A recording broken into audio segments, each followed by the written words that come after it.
Okay, give me a sec. All right. Okay, Sue Ellen, I'm going to hand it over to you. Okay. Again, good afternoon, and thank you all for joining this panel discussion. And I'm so grateful that our three distinguished panelists agreed to address us this afternoon. Of course, you all know that I'm illustrious leaders among ourselves, and but for those who have not been, participating or who are not the members, I'll just briefly introduce. Xu Wang is regional exec on the National CACA board and a past president of the Albuquerque Lodge. Helen Ng is the national vice president of CACA and the past president of the Portland Lodge. And congratulations again, Helen, for your lodge's centennial. The program the other day was wonderful. Ted Gong, who is going to join us soon, is also the national vice president and the president of the Washington, D.C. Lodge. All three of them have been most dedicated to serving not only CACA, but also many other community and national organizations. They certainly have all done amazing historical preservation works and continuously inspire others to get involved in sharing stories that are very much part of the American story. We are indeed honored to have them. They're here to share stories, ideas, and the processes they use to preserve history of their respective community and tell us what lessons are learned. At the conclusion of all three presentations, then we will have a short Q&A period. And please ask your questions or write your comments via chat or simply just raise your hands. Now we will start with Xu and Helen will follow, and then Ted. Xu, please. Thank you. Thank you, Sue Ellen. Thank you for the introduction. And let's hope. Oops.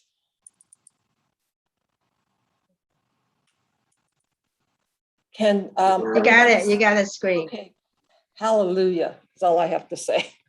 Okay. Let me just start my presentation with population figures. I think it's very important for the attendees to understand that the population of New Mexico is very small. It's 2.2 million. Let me just do one thing because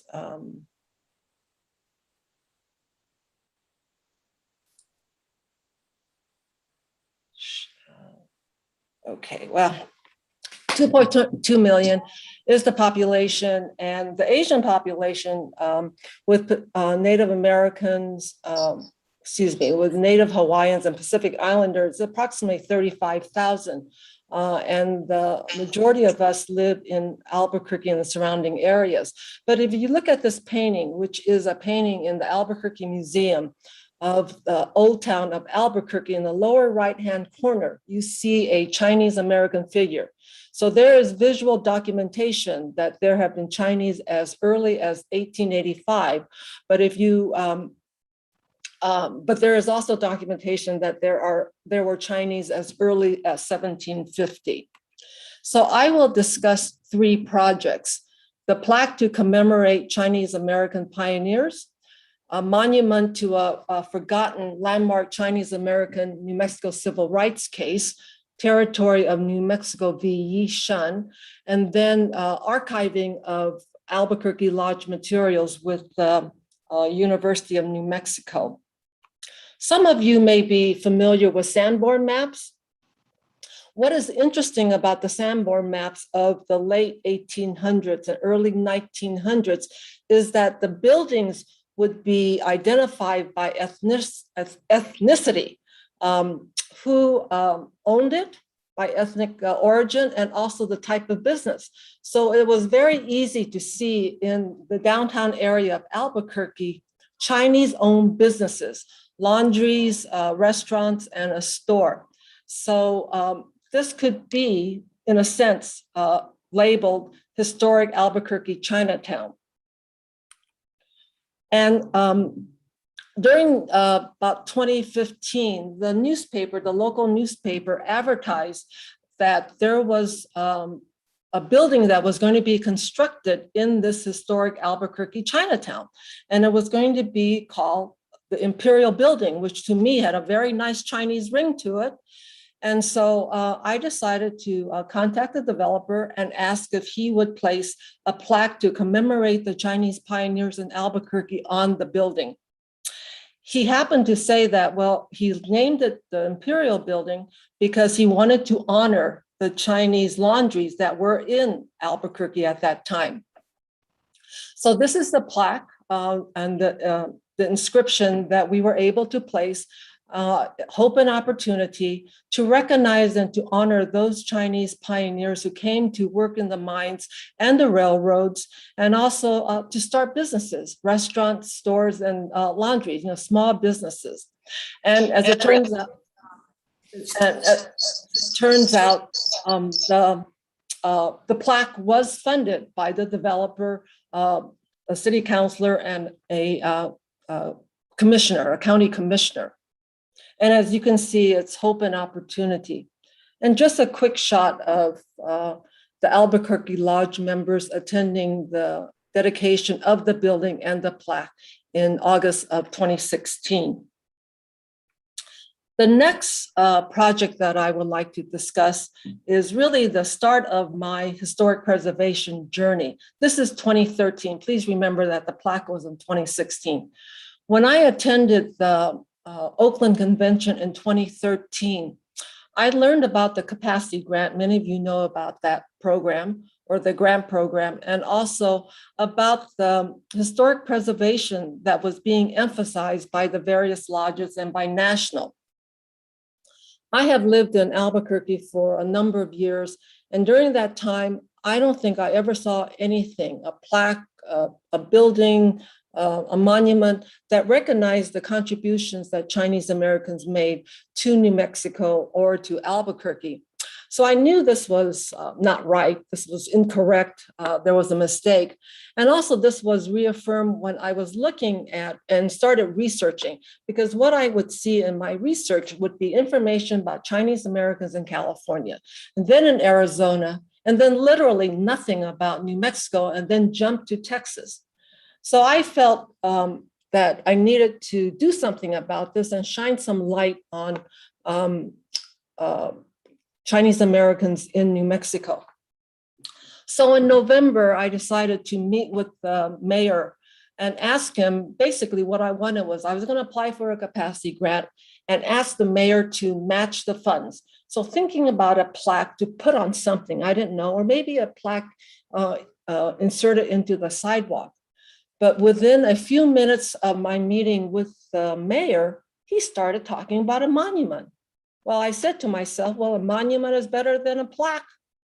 And then he said that he would put in $5,000 seed money. So by that time, I was definitely in shock. But let me just move a few months into the future.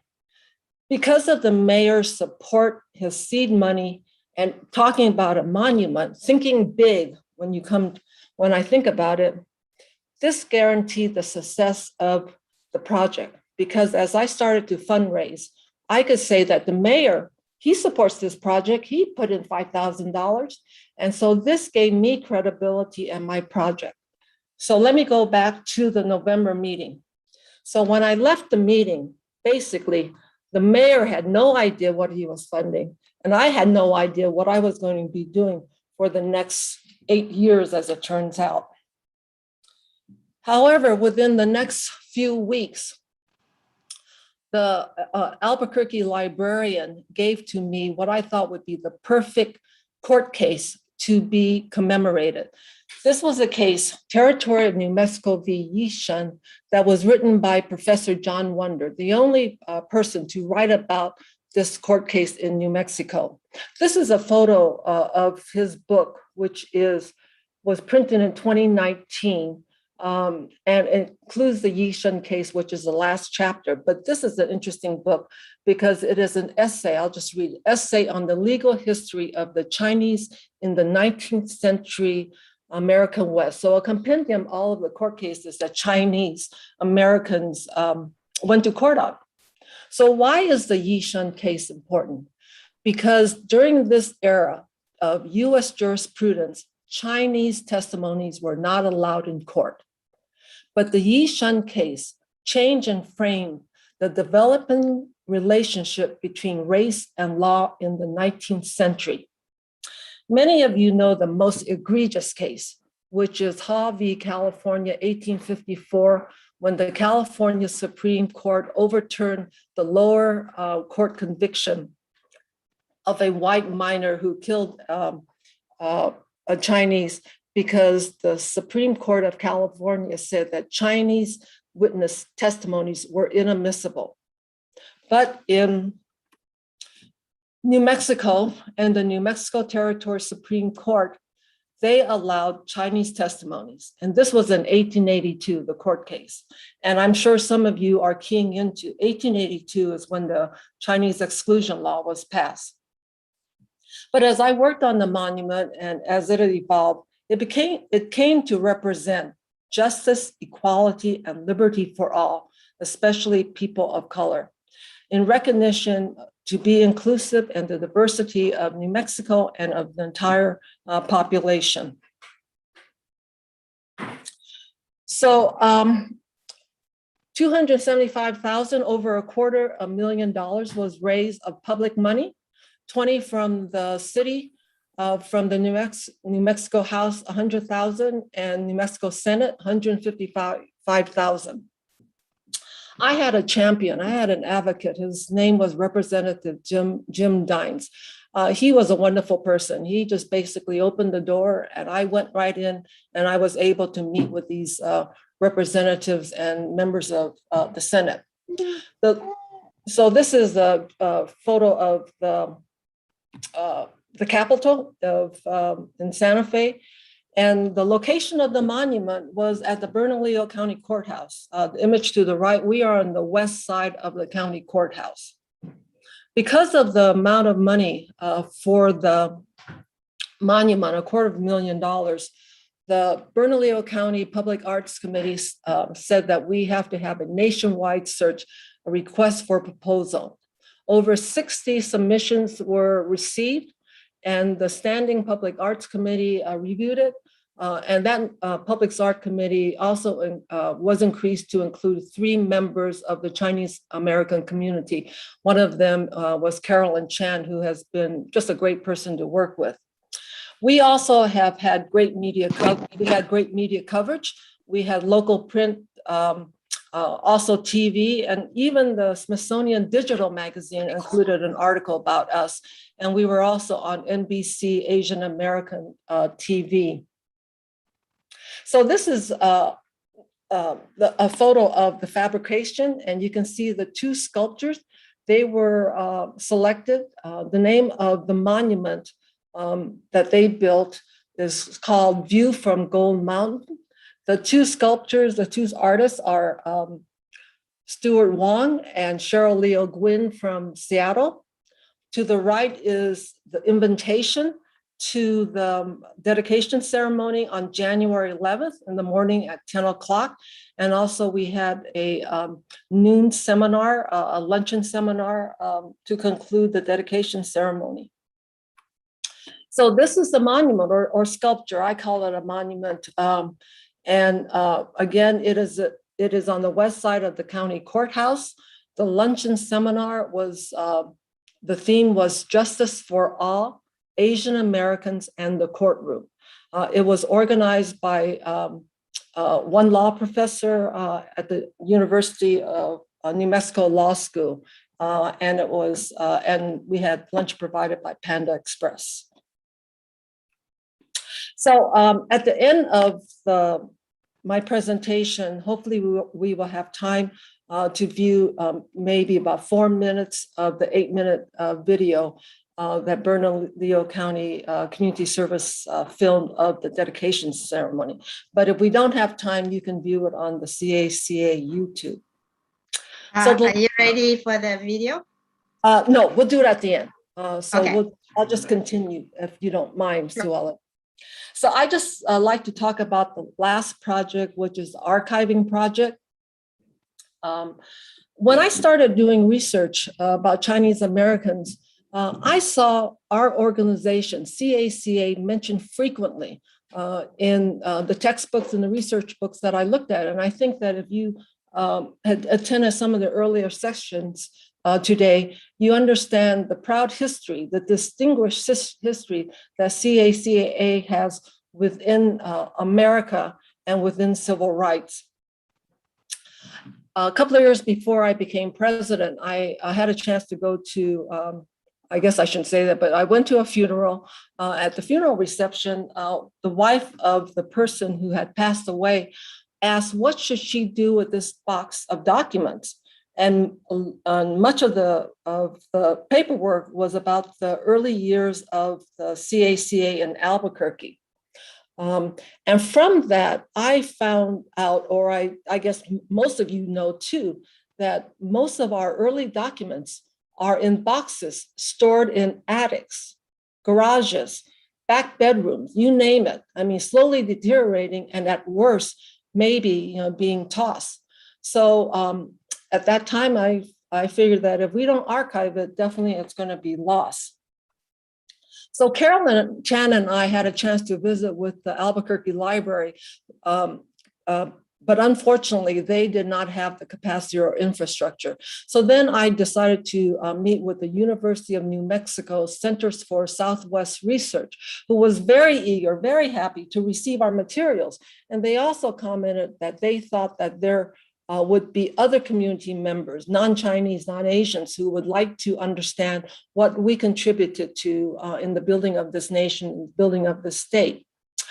And I believe after the agreement that they were willing to accept our documents, that the Albuquerque Lodge became the second lodge in the nation to have its materials archived with a major university.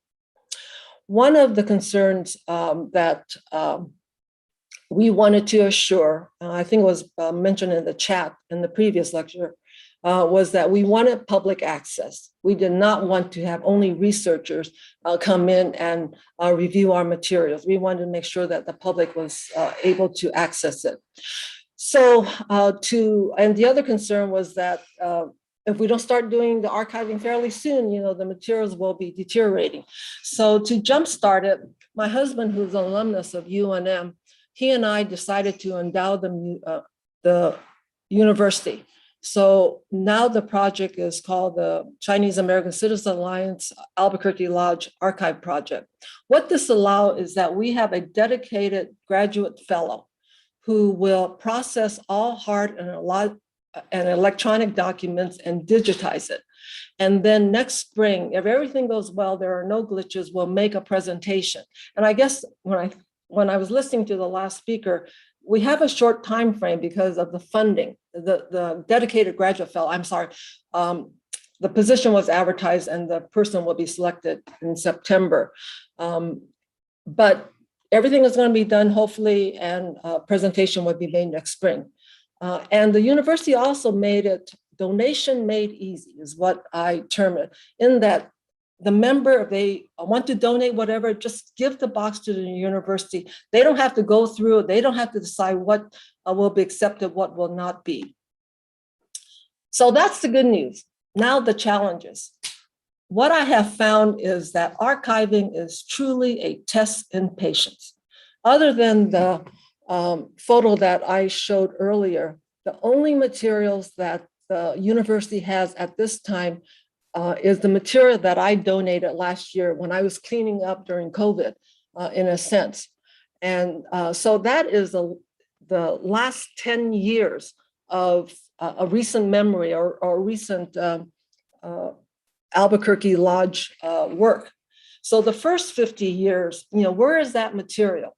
I know that it's going to dribble in. I know that there are people that might be interested, but again, archiving is a test of patience for me. Just to conclude, CACA has an exceptional, proud, distinguished history. We are part of the fabric of this nation. Let us not forget that. When I was listening to the Saturday reports from the lodges, all of the work that you did, all of the projects that you had for your members, for the community, who is going to remember that? What is going to happen? If you don't archive it, it's going to be lost. So I'm going to leave you with that. Just remember, don't squander our history, what we have done to help build this great nation. So thank you very much. And Sue Ellen, if we can have maybe. Thank you, Sue, for the wonderful presentation and the great advice. And we will come back to you later with the questions. And unfortunately, I think we're running out a little bit, time. Thank you. And please visit on our CACA website, the YouTube channels. Sue was, very generous and upload that file there. So please visit that. Now, next, Helen, are you ready, please? Yes, I am, Sue Ellen, and thank you, Shu, for that wonderful presentation. And I am inspired now to see, because today I actually came prepared sharing two different topics. And the first one, Shu, is actually lessons learned from working on documenting the Portland Lodge's 100th anniversary, 100th year history, right?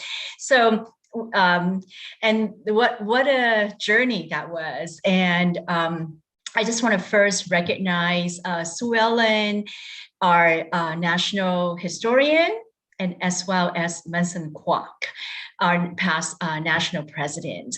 Because of you two, we were able to find the first 50 years of our history, and hopefully soon, in addition to the presentation that we made on Sunday, we actually have a 10-page long article that is going to be featured in this convention book. So you could also read about the history of the Portland Lodge and how we have been able to come up with what you saw in the presentation on Sunday, as well as in this article that we have prepared.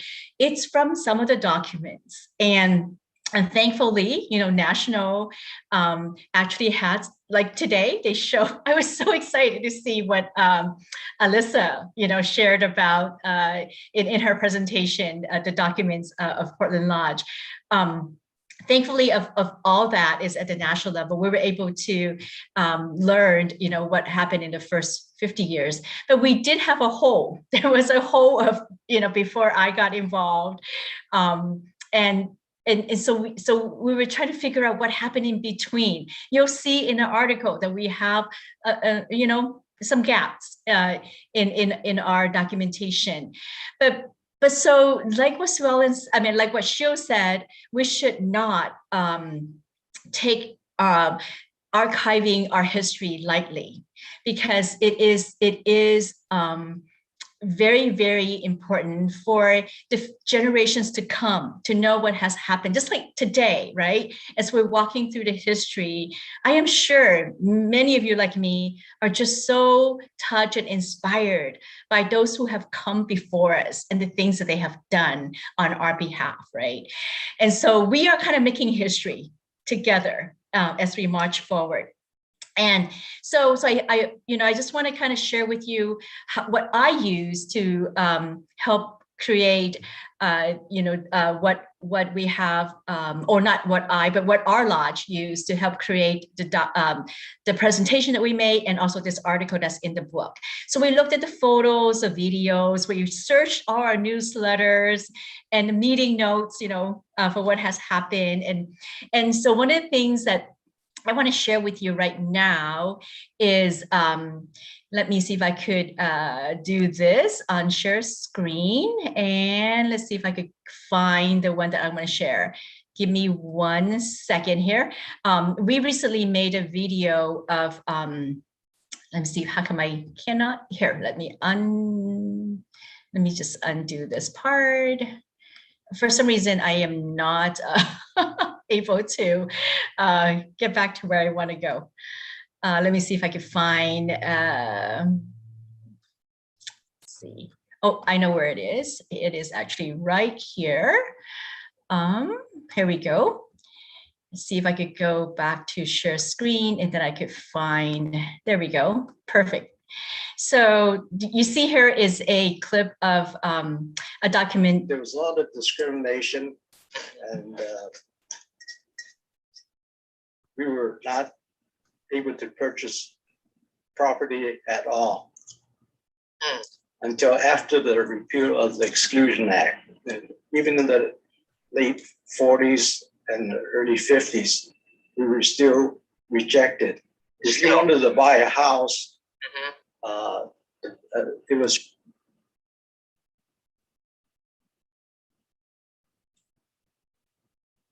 to 1882 Exclusion Act, that compounded the problems along with the discrimination of the railroad workers. And then we couldn't own property until in the 40s. I don't know if that's a federal regulation or if it was just in state of Oregon, that then we couldn't have buy insurance. So I was just hoping to share a little bit of an example of a recent interview that we did of Betty Jean Lee and Franklin Kwan, two of our most senior members. And this actually, what they have shared these videos is going to probably be one of the things that we should be archiving, right, for future generations. So how are we currently trying to capture all of these materials so that we don't lose them? What we have done is actually try to have some digital portals, the digital tools. So we now have two different options of storing our material. And one of them is, let me just go ahead and share screen and show you that. See, where is it at? Is it right here? Nope, that is not it. I was going to show you our Dropbox. So one of them is using Dropbox as a tool. And so we have a lot of our files now stored there, and it's a shared folder. So then all of our board members are actually able to access and put material there. Another tool that we have is our shared drive. And let me show you that. That's on Google Drive. And so we, because of the, the volume of materials that we have inside our Google Drive now, we actually do pay like, I think $10 or something like that annually or maybe monthly. I can't remember exactly, but it's not a huge cost, right? But there now we have, as you can see, all these materials, like even this video now is stored there. So it's, it's very accessible for our board and then for, future board members and future members to have access to. So another thing that I just kind of want to highlight how we could, archive things and is in the social media. So Kitty Kong, our past president, is our active Facebook guru, and so she helps post things onto Facebook for us, and that actually becomes like an archive. And then of course news media. So it's very important that when you have events like what Shiu said, they got coverage for their event from all the different news channels. So I think that's another way for us to share and archive our history. So then the next thing I wanted to show is an example of how we are preserving history in Portland, Oregon for the Chinese Americans. So, and there are many examples. I'm just choosing one to share with you today. And so to start, I'm going to show this particular PowerPoint that I've created. And so let me just go to that screen. And I just want to share how we started with this particular project. And it started actually with just a newsletter. Well, actually, it started with a newsletter article going out to our membership and friends, but it was a brainchild of Betty Jean Lee, one of our senior members, and she belongs to a group called Old Timers. And they were, thinking we got to do something to mark the original Chinatown, because that is like, a piece of history that nobody knows. So we put this out in March of 2011 in a newsletter to our membership and friends, and basically just putting the seed thought, not just to raise the money, because as you can see, the money that we're trying to raise is not that much. It's only $2,000, right? And we were only needing to raise that money, that small amount of money, because we have Swen Ho, a member of our lodge, who's also very much into, public service as an architect, a designer. And so she actually said she would donate her services for us for free. So we did put that out to just get everyone to be excited about this. And so our goal was to put together a bronze plaque to mark the original site of Chinatown between Pine and Stark, so that people can learn about the Chinese American history. So the process we went through is very much similar to what Shio has shared with you. We did planning, we had to do budgeting and fundraising, advocacy, citing where this plaque would go, and other logistical issues. And as I mentioned earlier, we were able to keep the costs low with pro bono services from Swen, covering design services, research, consultation, and communication services. We're also able later to get the city to cover the installation costs. So to fast forward, as Shio mentioned, in 2013, she learned about a national capacity building grant. So we actually tapped into that as well. We applied for a grant to help with this project. And then by March of 2014, we were able to raise 70% of the goal. The goal now went up to 2,500. And we were able to start, getting the production started in China. And I just want to show you what Swen had created for us as a let me see here, oh, you're seeing it, great. Are you seeing the screen? Yes, or maybe not. Let me see here. Maybe I'm not sharing screen yet. Let me just try to do that one more time. Here we go. Okay, so this is what I want to show you. And so this is the plaque that Swen designed for us. Marks from 1863 to 1900, talks about more than 5,000 Chinese lived and worked within this part of the neighborhood, in the waterfront neighborhood from Northwest 2nd and Alder, was considered the heart of Chinatown. And so it gives that piece of history, and it shows the area and where things were and so forth. And then it talks about us, and it's a gift to the city, and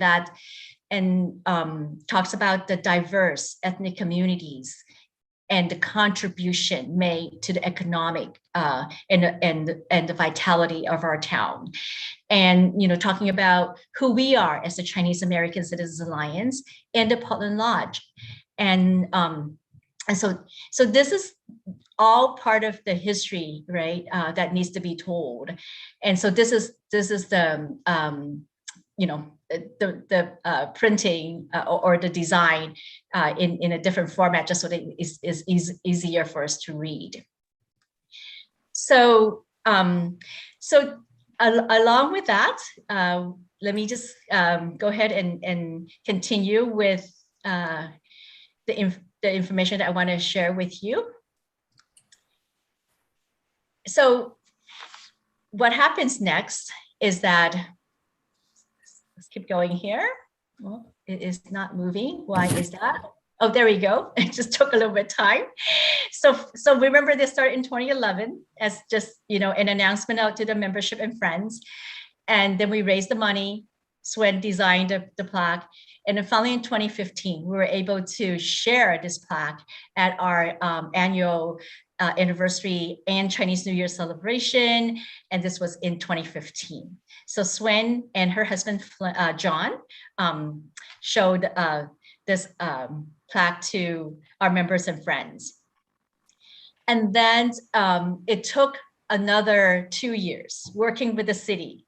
We had to, find the right channel, the right commissioner.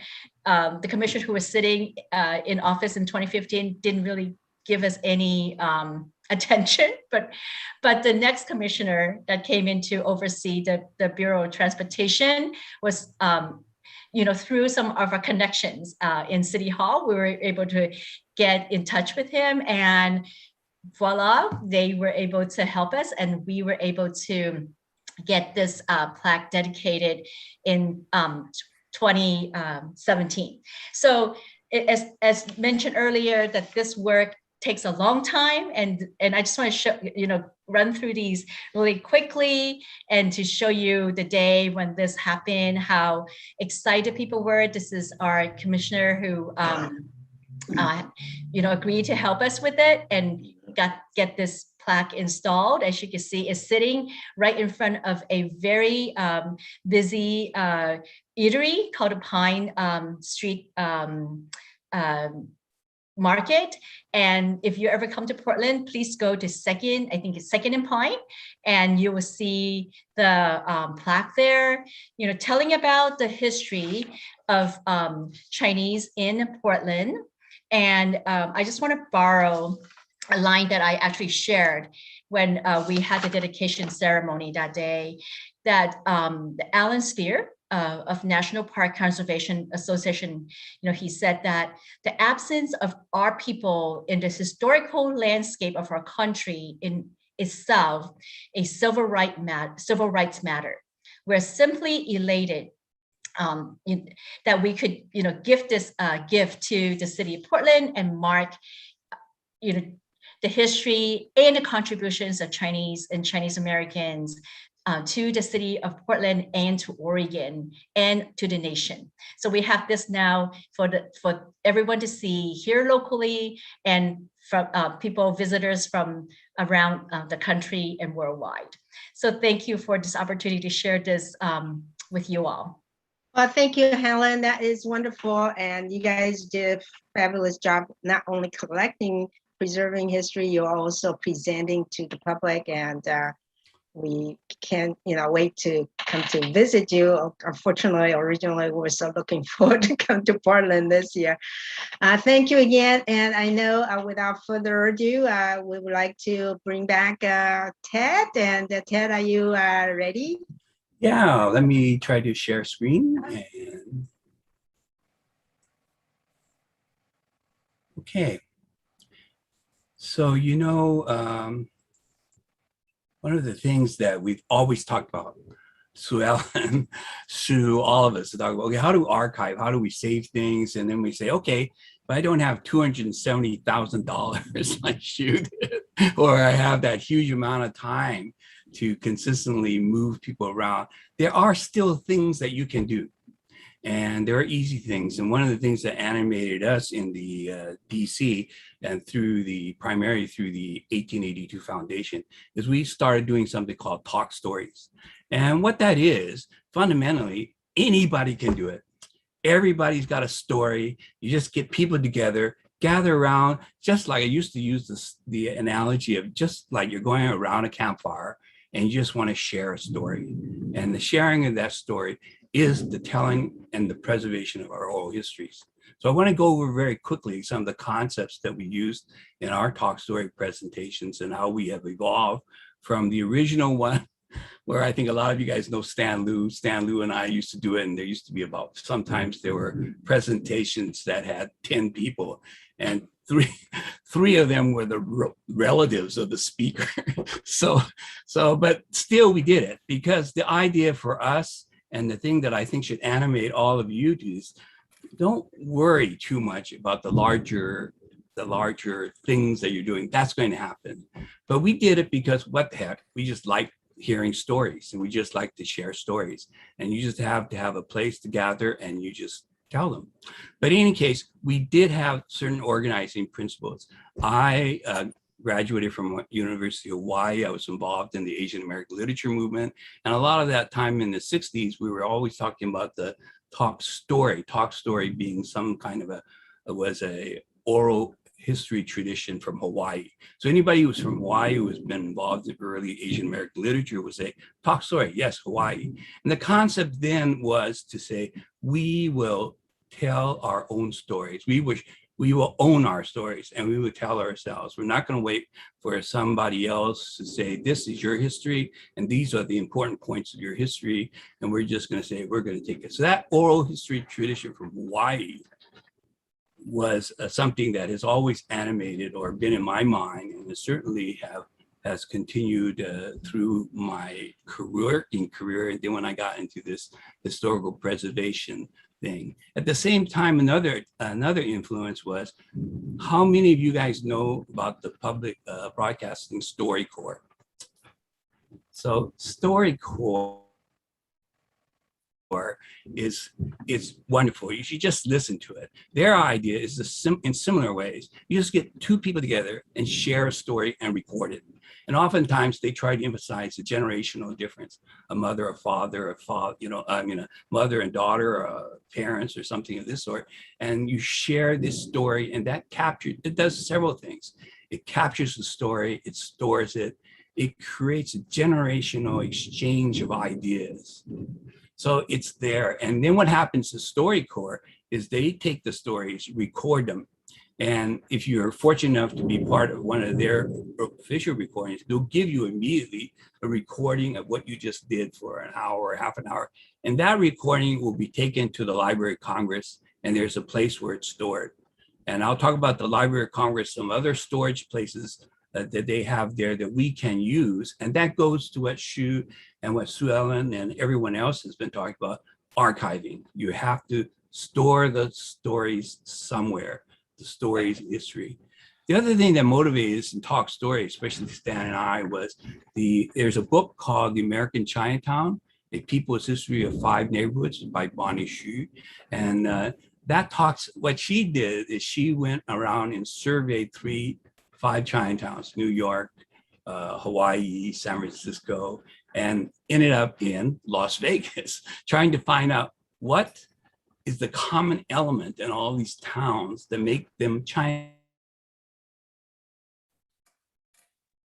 Oh, it's frozen. Ted, It's frozen. okay, we will wait for Ted to come back.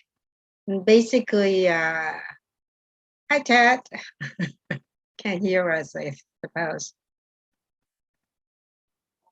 Okay, well, I do not have his number, so let's see.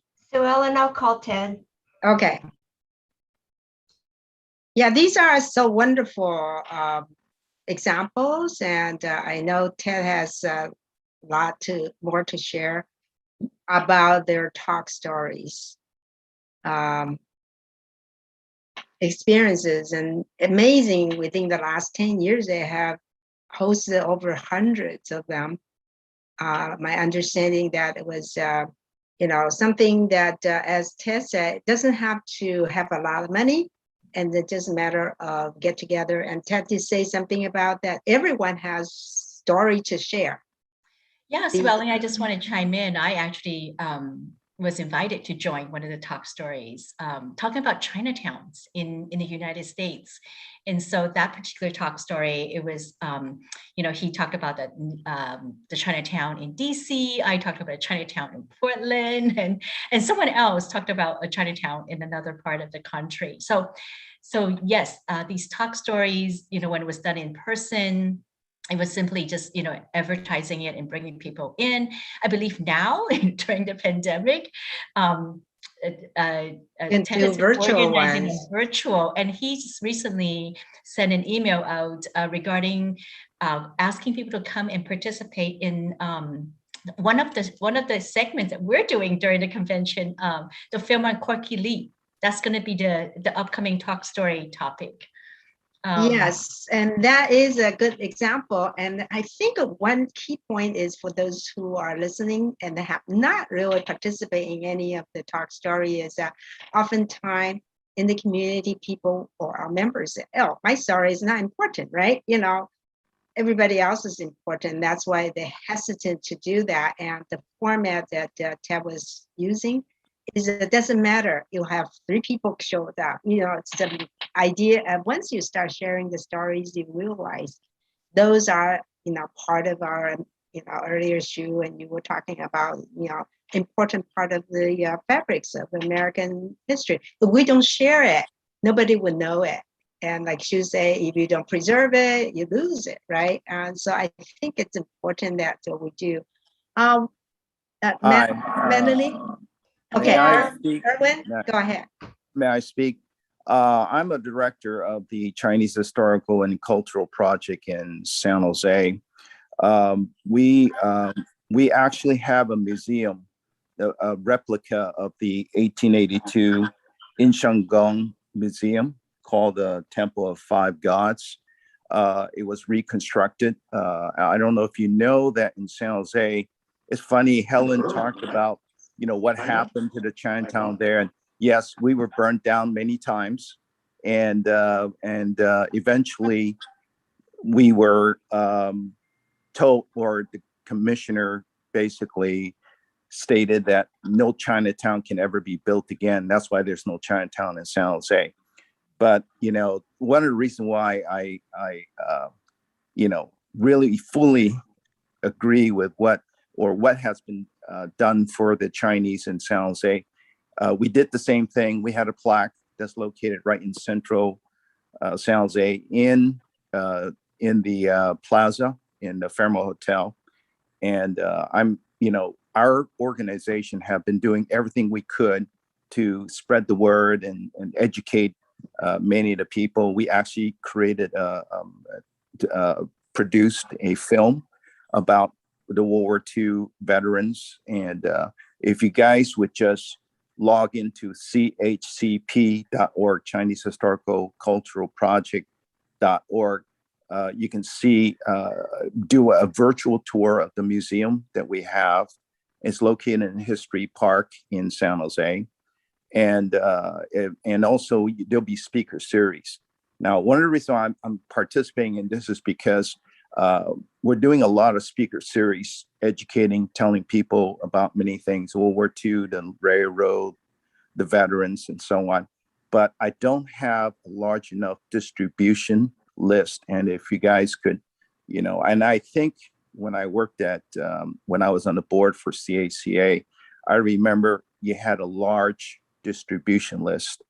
And I like to see if somebody, maybe you, Melody, can you know, forward that to me.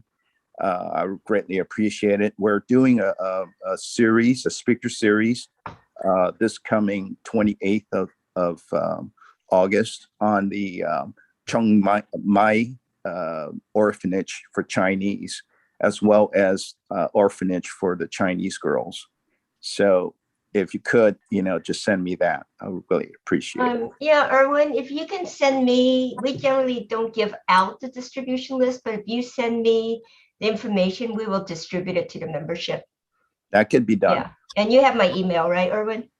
No, I don't, but I have No. Joe's. I'll send it to Joe. He'll send it to me. I'll send it to Joe. Okay. It's a pleasure So- meeting you guys again. Thank you, Erwin, for participating and sharing your stories there. Melanie, is Ted? I tried to call, I think he's trying to get on because his phone is going to voicemail. So I'm not sure, he might be having technical difficulties.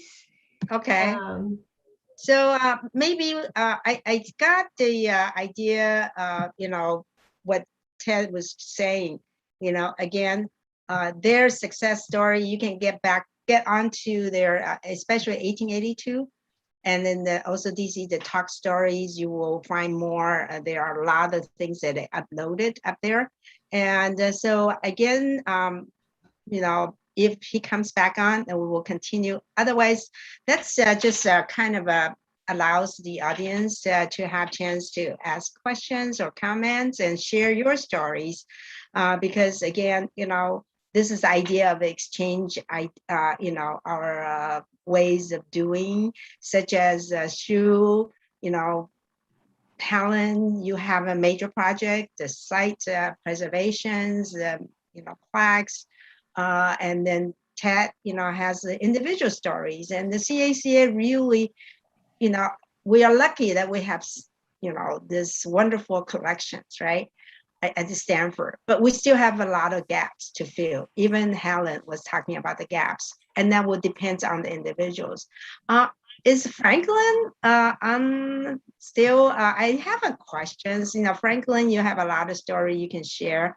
And I have very simple question. I heard, I read the CACA minutes. CACA minutes talk about the question again? who is on? Franklin is on, but I think they might have some background noise.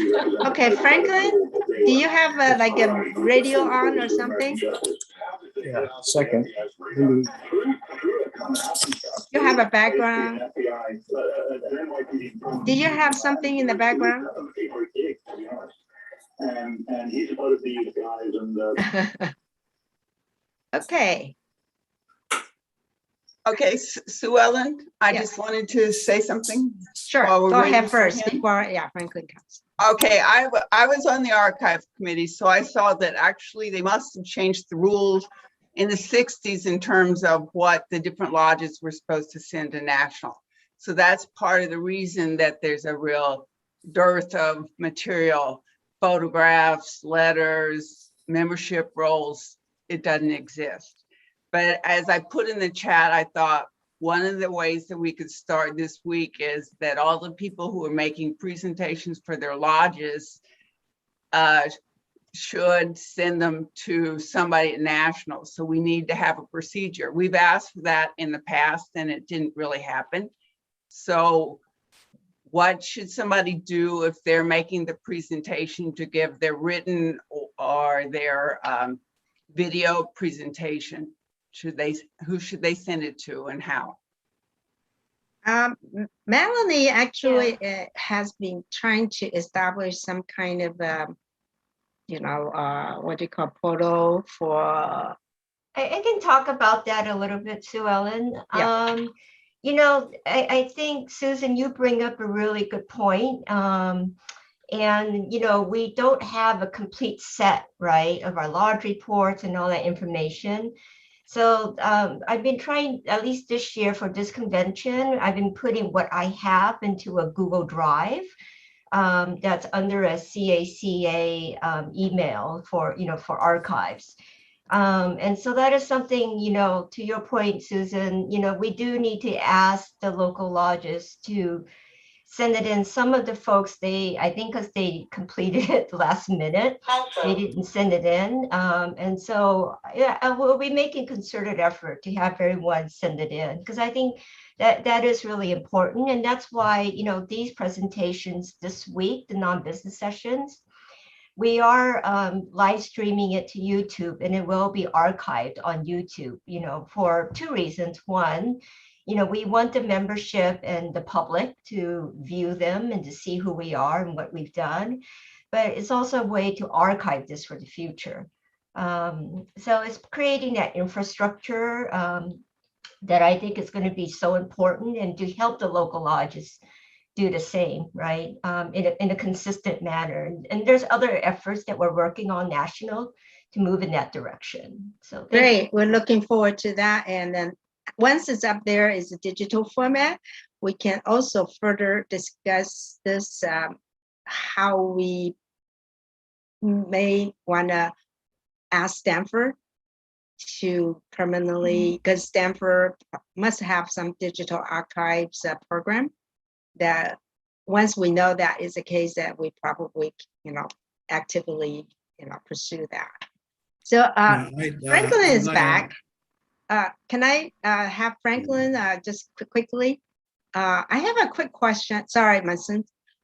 Franklin, my question to you is, while I was looking at the old minutes, and there is a term that come from the Portland's report. It's called wetland sub-day. What is that location referred to, or is a specific industry? Do you know? Oh, Franklin. Franklin, you're on mute. Oh, Franklin, you have to unmute. There he goes. Okay. Can you repeat the question again, please? Have you heard of the term sub-day, the wetland sub-day? No, I haven't. Okay, it's kind of referring to, Portland. There's, because of Portland members who cannot pay their, dues, and asking the National Lodge to excuse them or delay their payment because they were working in the salmon industry. But they keep on referring that term sub-day, and I wasn't sure where was that location. Oh, that's in Astoria, Oregon. Oh, is that the term? Yeah, Astoria, Oregon, where the canneries, the fishing canneries, they were working as laborers there. Okay, so thank you. I finally got the answer. This is the example that I'm, using is to say some of our members are, their parents, grandparents have moved from other cities to our cities or vice versa.